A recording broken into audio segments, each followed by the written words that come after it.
Your Excellency, you are aware of it. Our public works program is to generate 10,000 jobs in all the 36 states and FCT every year. This year, we are already launching the program in many states, and that of Kwara will come. 10,000 jobs for youths and women and other people for each state. So if you take that every year, Kwara will have 30,000 in the next 3 years, and 30,000 jobs per state in all the 36 states and FCT will give you 1,010,000 jobs in 3 years. That is for one program. Then we also have the You Win program, which was started by my colleague here, your son Bolaji Abdullahi, and the Minister of Finance when he was in the Ministry of Youth Development. The You Win program is a process of making credit available to young graduates and other young Nigerians that want to set up their businesses. So far, the implementation of the first phase has been very successful. Last month, the President launched the You Win program for women, which will also give women, only women exclusively, the opportunity to have credit for their businesses. That program is right now being advertised through the internet.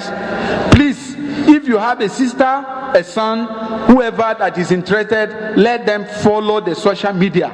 You will see the adverts, and you can get anything from between 5 million to 10 million credit to help you in your businesses so that you can employ other Nigerians. So all these projects are going on. And the Eyekporin Dam here, like I told you along, has been completed. And we want that dam to be put to use so it will not become one of those regular stories. So I think, honestly, if you take together the priorities of the federal government, the first thing is when you inherit a country that has not worked for quite a while and every sector is crying for support, you have to prioritize.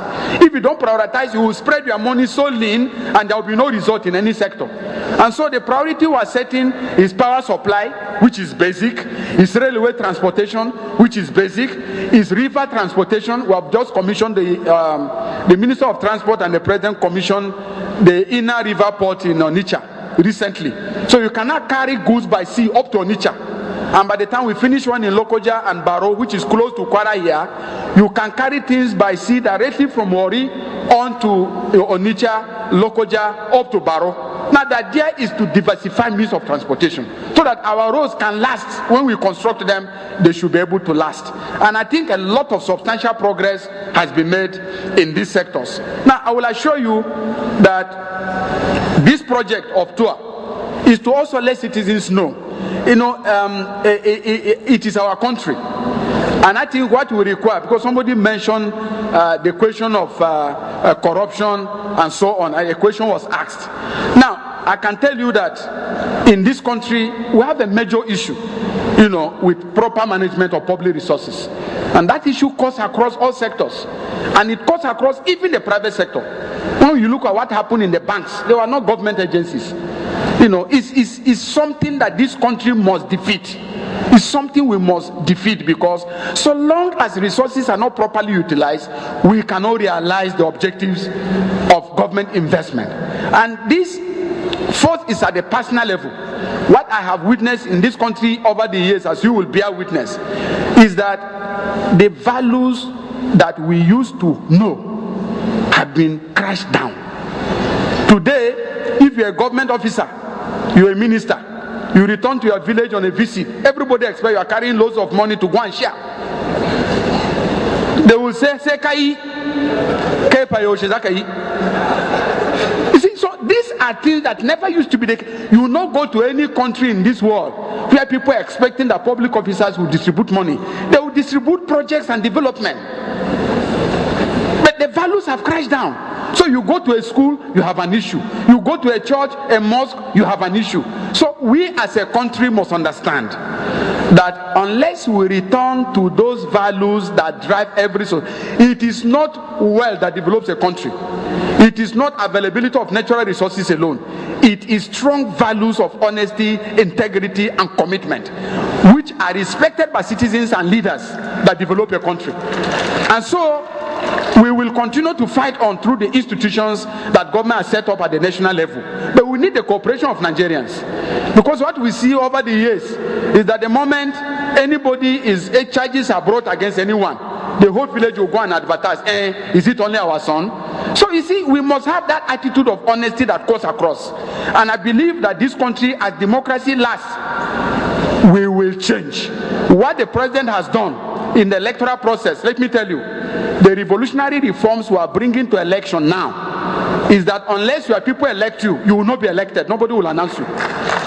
Nobody. And that, for me, is the most important war against corruption, is that you will only be elected when the people vote for you. And the people will not vote for corrupt people anyway. If you vote for a corrupt person, that's your problem.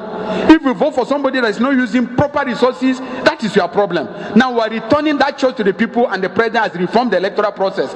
If you saw the election from 2011, they are better. And he has promised that from 2015, elections will be cleaner, cleaner, and cleaner. And only those who are really out will be voted for, and they will be brought into office. In addition to that, we now have the Freedom of Information Act, which this president set in motion. The Freedom of Information Act says, as a citizen, you have a right to go to any public office to seek for information, whether it is about a contract award, whether it is about a decision that was taken that you are not clear, you can go. If the officer refuses, you can go to a court of law to compel them to bring out the information for you. Now, with that kind of revolutionary changes taking place, let me tell you what this president is doing in governance, is that from now onwards, this country will not be the same. Because I see awareness coming up from among Nigerians, and I've seen a president that is prepared to develop institutions that will enforce the law and compel public officers to move on. Even this tour is an accountability tour. Like we've come to Kwara now, the governor is answering questions from Pakistan, from everywhere. It never used to be like this before. Now, as this talk comes on and citizens are participating, issues of governance will come up. It is our belief that governance is the major area we need to focus on. And I can show you that in democracy, things may change slowly, but they change surely. And with time, I am sure you will see the changes. As for this tour, it is going to go to every state of the federation. Now, after Kwara, we will announce the next state to you. Thank you. God bless you. Thank you. Thank you, the Honorable Minister of Information. So, distinguished guests, ladies and gentlemen,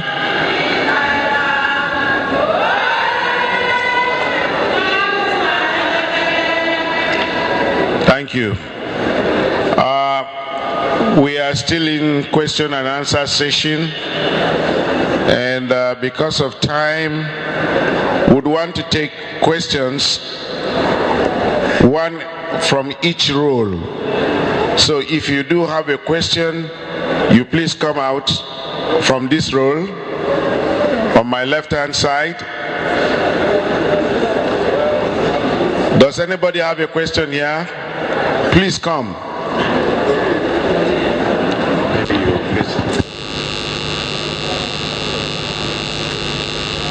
My name is Azariah Kucha. I report for Radio Nigeria. My question goes to the governor. Your Excellency, the issue of rural-urban migration in Nigeria is on the increase. And this is because all the amenities and facilities are concentrated in the urban areas. Your Excellency, I want to find out, what is your rural transformation program like? That's one. Secondly, the Kwara State government, how has the Kwara State government factored in the Shonga community? Because it's a multi-billion naira project. How have the people been carried along?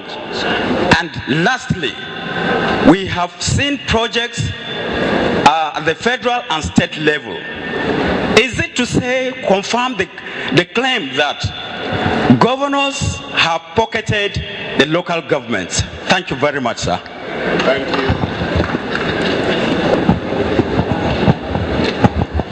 My name is Issa Salau.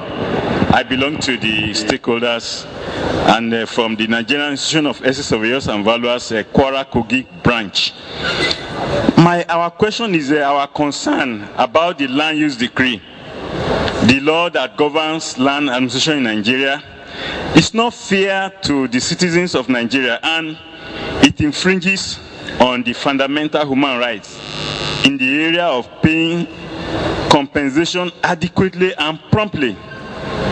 Adequate compensation is not being paid to owners of landed properties whose properties have been acquired by the government for overriding public interest. Could we say this is right? We are hereby appealing to the Honorable Minister of Information to use this platform to communicate to the National Assembly and all the state houses of assembly to urgently work on this.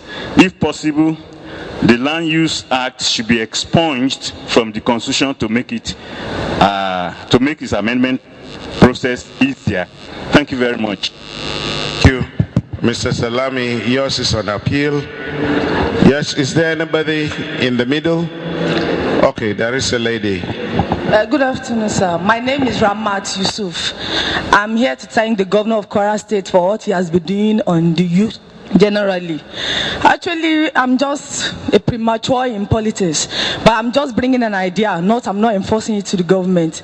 What I mean is that everybody empower people on education.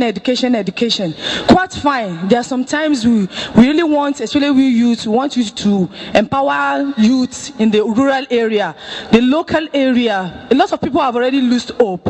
They believe that please, I'm using this opportunity to talk to the governor of Kwara State and the first lady. We really appreciate her so much. She has been doing a lot. She's a woman of pride. I really appreciate her so much. Very humble woman. Please, we want you to go to the rural area, the local area, to empower them on catering services, on these decoration services. There are people that do it that can learn a lot from them. They go a lot of even in baking of bread, paint, a lot of things like ice creams. Even like our dad is sitting down here. You are putting on a nice design on yourself. There are people that can learn it from this Senegal, people that can do it better. A lot of people that want to do it. So please, I really want you to look towards this issue of things, and I will appreciate it so much. Thank you to the governor of Kwara State. Okay, thank you very much. Please.